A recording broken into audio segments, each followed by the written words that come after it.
afternoon, and/or evening. I am Spencer Williams. And I'm Noreen Terrar. Today on the Westside crew, We won't cover sports. we'll skydive live on camera without helmets.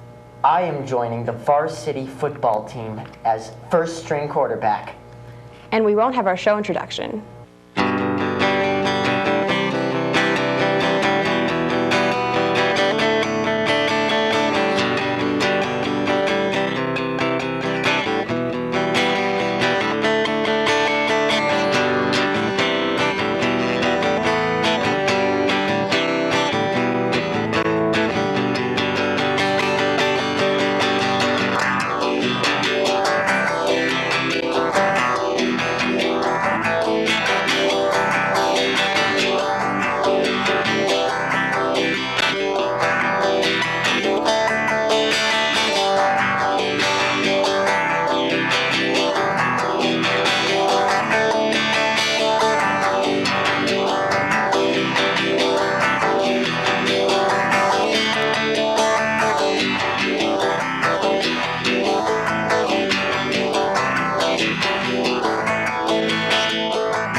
Spencer, you're awfully well dressed. What's the occasion? I beat up some show choir kid and took this suit from him, you know. That's horrible. Not really. I'm the show choir kid that got beaten up. They just didn't want my suit. There were lots of suits at homecoming. The dance isn't just about dinner, dancing, and nice clothes, however. Here, now, Jesse Carlberg and Anna Burkhart have the homecoming prep story. You used my personal tragedy to segue into a story. What are you going to do about it? Beat you up! The homecoming festivities started Thursday night, September 20th with a bonfire at Westside Middle School. The football team rallied the crowd to gain Warrior Pride. The next day, the pride rolled on with the afternoon homecoming parade. The top four floats of the parade were Key Club, SAV, Alternative School, and Senior Class Officer. Junior Courtney Allen rode on a float in the parade. I was at the Varsity Palms float, so we decorated the car with a nice big banner, Varsity Palms on it and all our names on it, and lots of balloons. As night fell on Westside, the Warriors came out to defend their home field.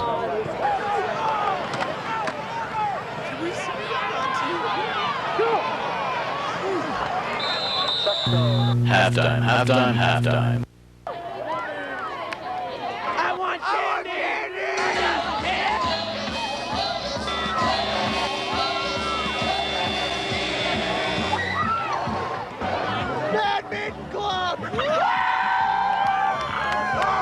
After the parade, Wesley came back to beat Norfolk 21-9.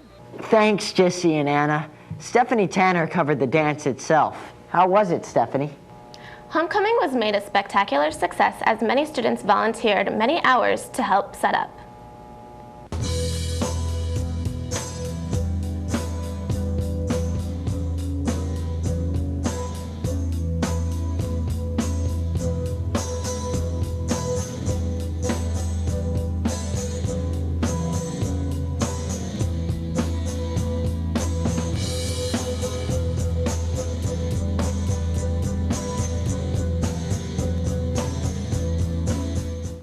Their hard work paid off on Saturday, September 22nd as Westside's homecoming began, with some new traditions and some old. For homecoming, it is tradition to go out to eat. But for these students, they instead dined in at Senior Todd Carver's house for a catered dinner. After dinner, students head off to Westside for the homecoming dance.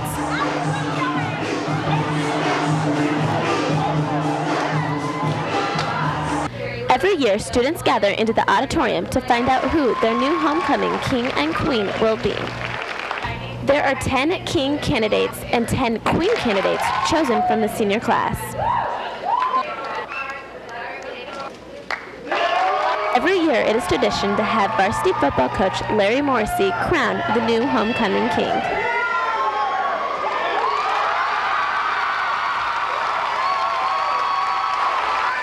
The Westside Crew's very own Matt Tier was crowned the homecoming king.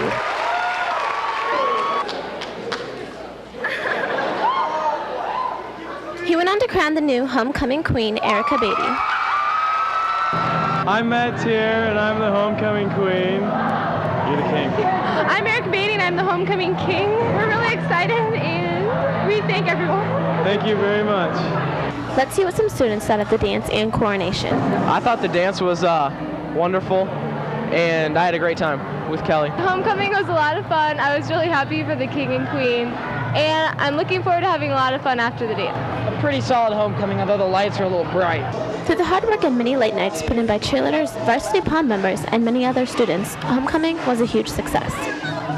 This has been Stephanie Tanner and Andy Benlin reporting for the Westside Crew. Thank you to all of those who made homecoming to be such a memorable event. Now back to you, Noreen and Spencer. Thanks, Stephanie. Looks like homecoming was a blast. And speaking of blasts, District 66 kids go to outdoor ed every year. That has nothing to do with what I said, Spencer. Yeah, it does. How? 'Cause they're having a blast and they're learning at the same time. Do you remember 6th grade, Jana? I sure do. I think outdoor ed was definitely a favorite part of that year. Oh yeah, I even remember my counselor's name. And all these fun activities you did? Oh yeah. Outdoor ed is held every year at Platte River State Park. The lakes are filled with 6th graders, eggs are being dropped from the Red Tower, fish are being caught, and kids are learning the techniques of archery. We talked with Rockbrook 6th grader about her outdoor ed experience. I was very excited. I was a little bit nervous because I didn't know who my counselor would be. 6th graders and high school counselors really bond during their 2.5 days together. We spoke with Director Tom Albertson about how important high school counselors are to the outdoor education. The high school counselors are an integral part of our program. They provide a lot of guidance for the students, seeing to it that they arrive at their various instructional activities on time. They then will take them from one activity to another. During the evening hours, they provide supervision and guidance in the cabins themselves. You're a counselor this year, aren't you, Jana? Yeah, I'm really excited to go. I think it'll be a lot of fun. It sure looks like it. Well, I hope all the 6th graders had fun at outdoor ed this year. This has been Jackie Buda And Jana Schleff reporting for the Westside Crew. I didn't know outdoor ed wasn't just for kids. High schoolers learn a lot from it too. Want to know what else we could learn? What? Parking tips from Jason Dinsmore and Joe Ringwald. This is a scene in Westside's West Lot at 3:17 in the afternoon. We talked to Deputy Campbell about how he helps Westside's parking. Deputy Campbell says that students should obey what the dean tells us and to obey school policies. Deputy Campbell was right. Westside does need some parking Here's tips. the do's and don'ts of parking. Don't shoulder a peep show. Yeah, but do play tag with your top and strong. Oh, yeah. Wait a second. Not fashion do's and don'ts, parking do's and don'ts. Oh.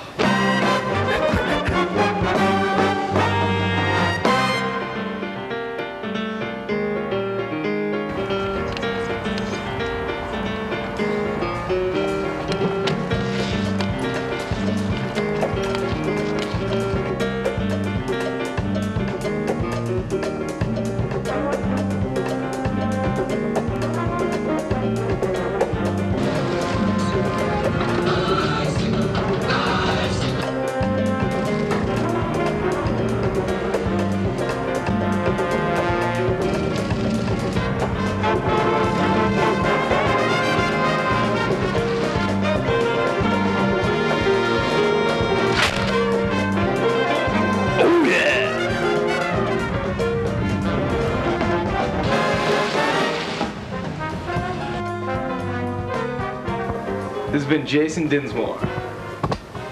And Joe Ringwald. With cameraman Jason Dinsmore. Being on color guard is hard too. Jesse Bernth has the details with my help. There's a group of girls at Westside that consider themselves members of the marching band, but they don't play instruments.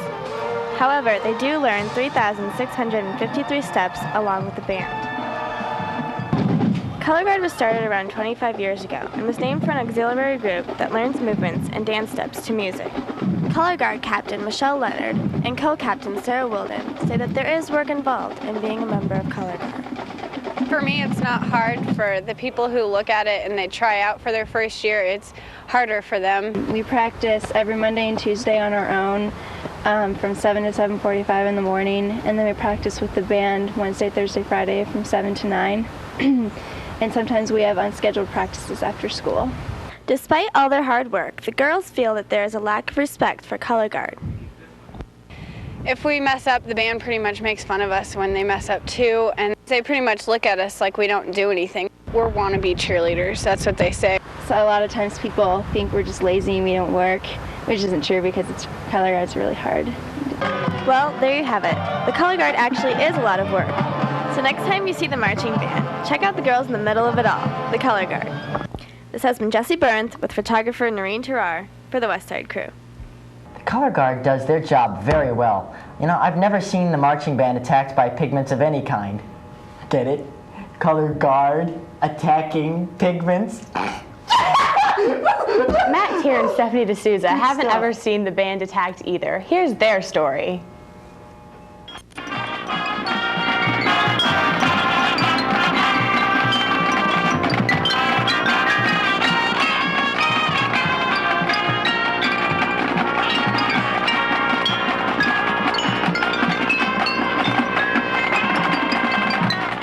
In order to be drum major, we had to go through a lot of tests and a long tryout process, and we took a 90-minute test. It took me about 2 hours though, which had like music theory and essay questions on it, and then we also had to learn how to conduct a song and march it, a routine to it around the room, and we had to also like demonstrate a lot of marching stuff for a panel of judges and then answer like an essay question. We practice on Monday nights from 6 to 8 p.m. and then during the week it's a scheduled class here, so we have it for one period every day, and usually, well, right now it's the first period every day and during the week.